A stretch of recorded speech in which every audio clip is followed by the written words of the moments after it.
बिस्मिल्लाहिर्रहमानिर्रहीम अस्सलामुअलैकुम dear students.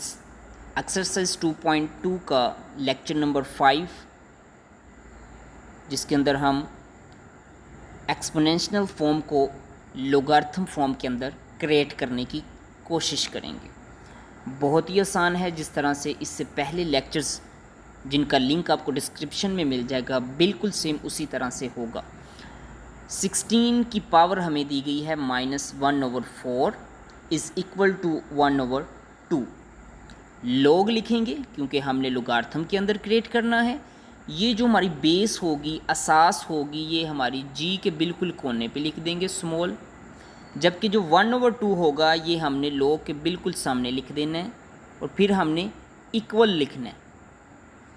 Equal, ये जो हमारी पावर होगी -1/4, ये हमारी इक्वल के दूसरी साइड पे लिख देंगे। तो ये हमारा क्वेश्चन नंबर 1 का पार्ट नंबर 5 का आंसर क्या हमारा हुआ? log 16